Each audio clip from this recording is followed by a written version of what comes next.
Now, people keep telling me Media Watch is unique, that there's no other program like this in the world. Can you talk about that? Well, I think it's unique particularly because it's actually on a media outlet that puts out a lot of media itself. I mean, on the internet there are programs that do watch the media and critique them. But what's unique about Media Watch is it's a media organisation that's prepared to critique the media generally and critique itself. Now, most media won't do that. They're not prepared to air anything that damages their own product. I mean, and nobody likes that. And nobody likes that here on Media Watch either. So people who work within the ABC and put it on the ABC doesn't like it, but the ABC is prepared to do it. But you'd never find a commercial outlet prepared to do that, precisely because it does damage the product. And that, in a commercial imperative, is simply out of the question. So it's unique because you have to have a media environment which is a preparedness to damage the product, your own product. You talk about the role of Media Watch in giving some redress to the underdog.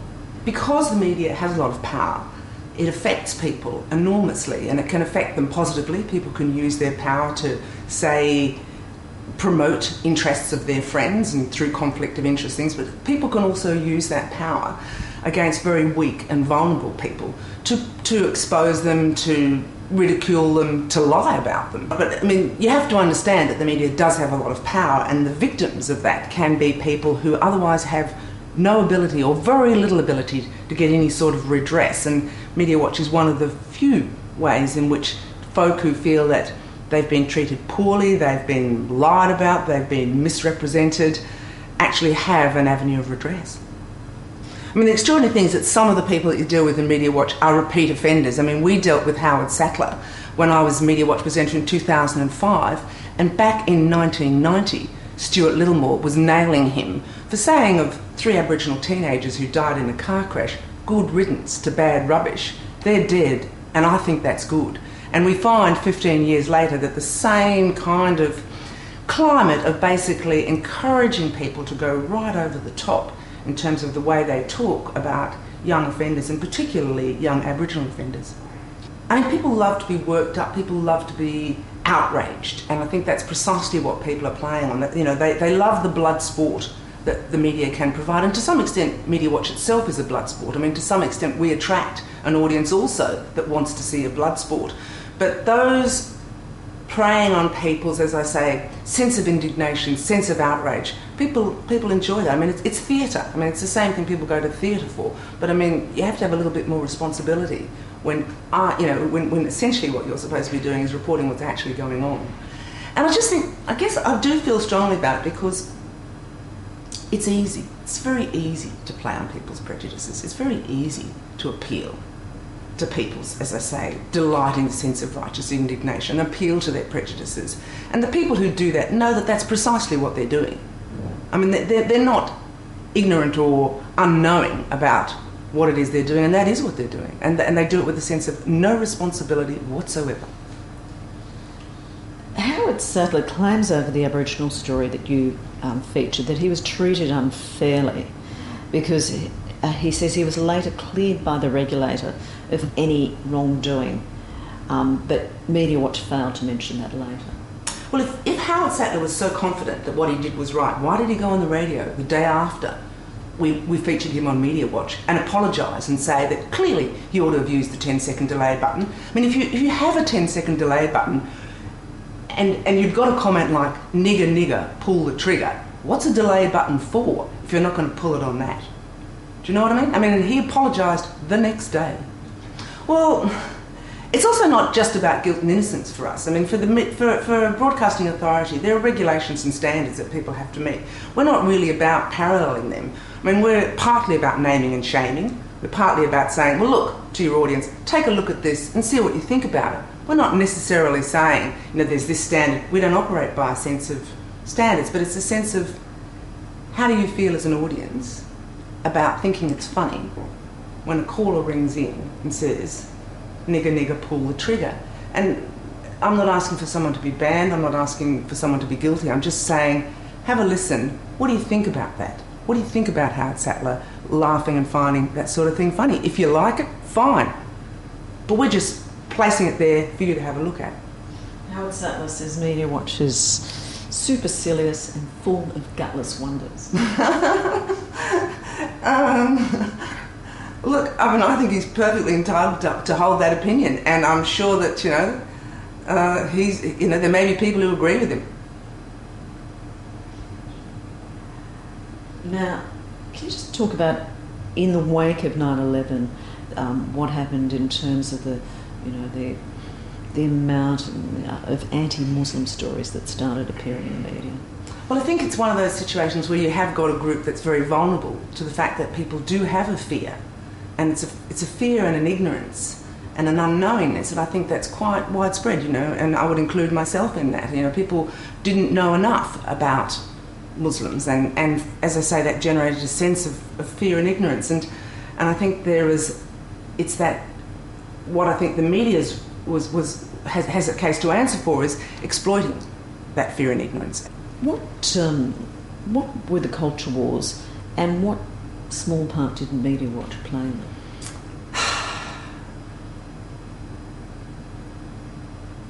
And the culture wars are a sense that there are two different ways that we can look at our culture. And I think that there's that sense in which people felt that there were a whole group of people who didn't want to fully celebrate what it was to be Australian, or we even had an issue about what does that actually mean. And those people who felt that, on the one hand, there were people who were trying to put it down, trying to say black armband view of history, trying to promote a politically correct agenda. And so, in a sense, it replaced, in a sense, the old left-right agenda, and it became those who are politically correct, those who aren't politically correct, and between those camps, there was a culture war. There's been a big critic, and there's been lots of tensions and things between Media Watch and the Australian. Can you talk about that and why you think that's happening? I think the Australians saw Media Watch as precisely promoting a particular view within the culture war, a sort of soft left view, and felt that this was a way, and so that if they could attack Media Watch, if they could undermine Media Watch, if they could say that Media Watch wasn't real independent journalism, then any sins that they may have committed would somehow be wiped clean, the slate would be clean, because of course the only reason, in their view, that Media Watch might be having a go at them is because Media Watch saw them as on the other side of the culture wars. I mean, I actually find that quite insulting. I mean, I don't feel that stories that I did or that other presenters did were motivated by that. I mean, they're motivated by looking independently at a piece of journalism and finding fault with it. A constant complaint from a small group of critics over the years has been that Media Watch presenters were too left-wing and that there needs to be an Andrew Bolt. Well, I don't think it is a question of left and right wing. I mean, I know that's their view, but I mean, what you want from a Media Watch presenter is someone who is fair. I mean, that's someone who is fair in their presentation, someone who hopefully can bring, a little bit of humour, someone who can bring a little bit of engagement, but someone who basically can bring strong journalistic standards to look at the standards of the rest of the media. It's not looking for a left or a right-wing perspective. It is an opinion piece, but it's an opinion piece, Media Watch. It's an opinion piece that is based on solid journalism.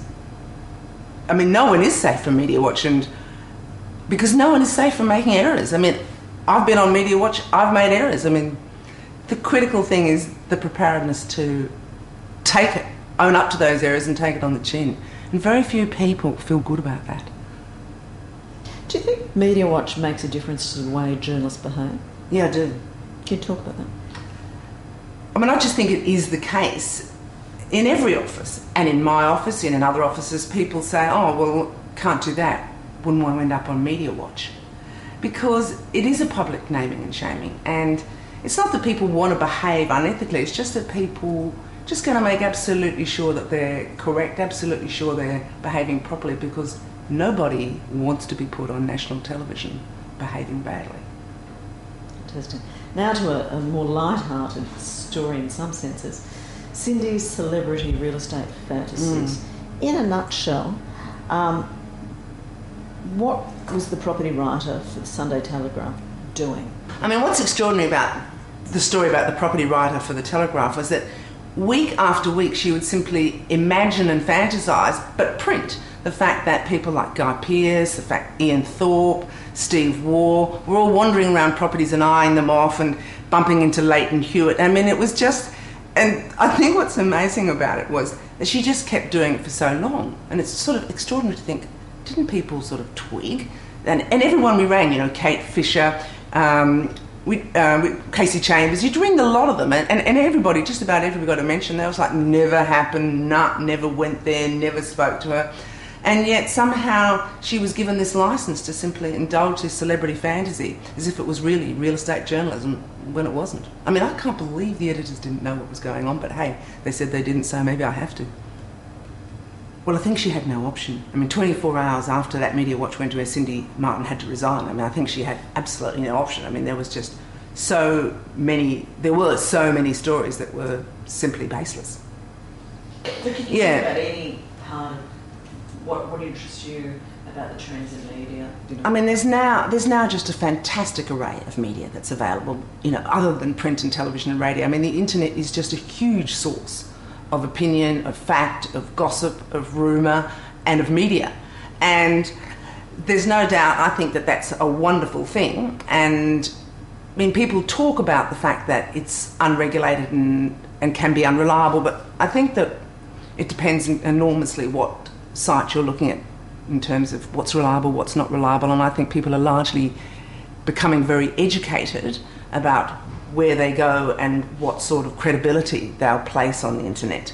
I mean, we had a lot of fun having putting up what we called the Jim Ball Prize for being duped by an internet hoax, because there's a lot out there in the internet that isn't true and that is a hoax or that's just a load of fun.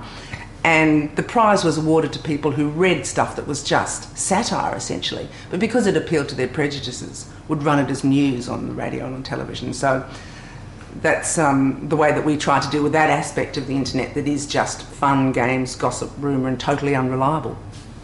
Now, I just need you briefly to say, you know, whatever you want to say about your time at Media Watch and how you decided after a year to go back to your old job. I think when you start doing Media Watch, you actually become really committed to it, in a sense. I mean, you develop a sense of you get so much feedback from doing Media Watch that while you're doing it, you think, this is actually a really good program to work on. I mean, people stop you and thank you, you know, in the service station, in the supermarket, say, thank you for what you're doing. And that's extraordinarily gratifying, and you feel that you're part of this small team that's taking on a pretty big target. So I really enjoyed doing it for the year that I did it.